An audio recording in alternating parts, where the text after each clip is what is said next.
Hi, everybody. Welcome to Katie in the Morning. I'm Katie Page, Director of Member Relations at the National Association of Healthcare Assistants.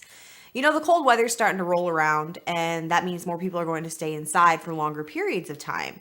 So, one of the things that I want to talk to you guys about today are the standard precautions in healthcare. How to keep yourself from getting sick and spreading illness to others is definitely a big part of the job of any caregiver out there, whether you're in home health care, hospice care, long-term care, nurse tech, especially in hospitals, jumping from room to room, different floors. Float CNAs are another big category there for CNAs that are kind of jumping floors and units and facilities even for those staffing CNAs. So I wanted to talk to you guys just a little bit today about the precautions in healthcare.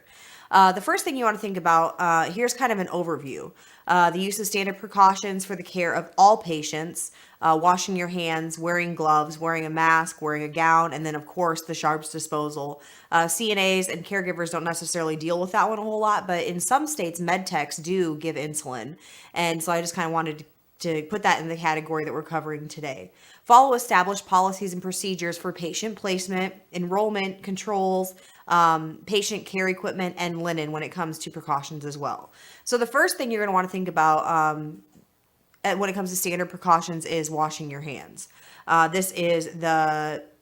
Washing your hands frequently is the best way to prevent the spread of infection and illness. Wash your hands before you go to work. Wash your hands before you enter that room or directly after you enter that room, after any patient care, handling food. Dirty linens is another one that seems to skip by us a lot in especially long-term care. You carry those linens out of the room and don't even think about it. Strip those gloves off and away you go. If you ever come to a point where you are wanting to clean your hands and there is no water available, make sure that you're using that sanitizer as well. Most states, you can sanitize up to 3 times in between changing your gloves before you have to wash your hands. I believe some states are still 5, but 3 is kind of the magic number here. So the next step you're going to want to think about when it comes to precautions is wearing your gloves and disposing of them properly. This is a huge one that I see in all the facilities that I've worked at over the last 16 years. You see gloves laying on the floor, just kind of strung over the waste paper basket. This is accessible not only to other CNAs, but also to residents. We all have those wanderers, that especially in memory care that go in and out of room. I call them collectors of special things. I remember back probably 8-9 years ago, there was one lady that used to go and collect all of the gloves out of garbages, and you'd find them in her bag at the end of the day. Her purse was just full of used gloves. She had no recollection of whether they were dirty or clean. Quite frankly, she didn't really even care. It was just something for her to collect and keep and consider it her own. So definitely make sure you're disposing of them properly. So that's just kind of an overview of the hand care when it comes to your precautions. We're going to take a short break. When we come back, we're going to get a little more in depth to those precautions that you should think about this year.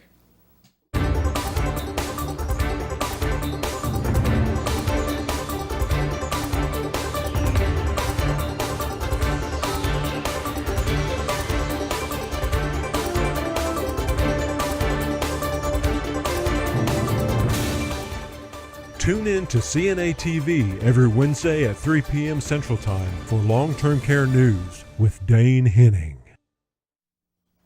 Welcome back to Katie in the Morning. Today we're talking about the standard precautions during the winter months, and this is definitely the peak time for especially influenza.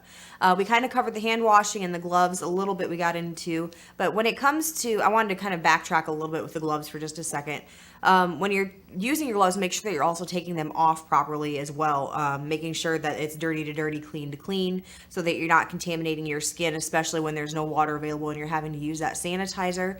Make sure that you're disposing and then running the clean finger up to the clean skin and pulling it off inside out, making it into a ball, and then dispensing it into the trash. So let's jump right back in. The next thing that you kind of want to think about when it comes to standard precautions in healthcare is the mask. I know we all hate them. They make your face all sweaty. People can't hardly understand you. A lot of times it's hard to read the expression that somebody has on their face. But if you think you're coming down with something, wear a mask. This is especially important during the flu season with all the saliva and the coughing and the sneezing and like the GI infections, and it's just, you're just better off wearing a mask if you think you're coming in contact with something that is a droplet precaution, which would be the sneezing and the coughing. Make sure that you're protecting yourself and protecting the people around you, because what you're contacting at work, you're definitely taking home to your family and friends as well. And what you're getting in contact with your family and friends, you're taking to work with you as well. So if all else fails, just be on the safe side. This does kind of trigger a little bit of a memory, though. I was wondering if any of you guys have ever been fitted for a mask. Once when I went to apply to the hospital, I went through the application process, got hired on through orientation, ended up not working there because they put a weight restriction on me because I was 8 months pregnant at the time. But I was actually fitted. I didn't realize that there was different size masks for different size facial features. So I thought that was kind of interesting. If it's something you've ever been interested in doing, make sure, contact your local hospital. They can definitely tell you which masks are appropriate and which sizes are appropriate for you as well. That's a side note. Back to what we were talking about. The next step when it comes to precautions is the gown. Everybody knows it. Everybody loves it. They may not be too pretty, but they definitely work. When it comes to the gown, you're protecting not only your uniform, but your skin as well from especially like scabies, lice, vomit, BM that gets a little out of control. This is definitely something that'll come in handy when you're trying to keep that stuff off of you. This isn't included in the slideshow, but I did want to throw in an extra one there for those staffing CNAs that are going, and home health CNAs that are going from location to location. Hospice, this might be another one you guys want to think about as well if you're going from home to home, is to make sure that you have an extra pair of scrubs that you can change into before entering a new environment, because once again, you don't know what you're bringing from the last one into the new one. That's just something you want to think about when it comes to protecting your clothes and your skin and yourself during the infectious season, is keeping that gown on hand and an extra set of scrubs. And then last but not least, sharps disposals. This is more geared towards nurses and med techs.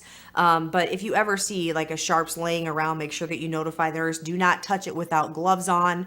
Make sure that it's out of range of any wandering hands, wandering eyes, and just make sure that you're protecting yourself to the highest degree. Make sure you point that sharp away. A lot of needles have that protective cover that you can just kind of snap over. The needle goes back in so that it's not any kind of danger to anybody around them.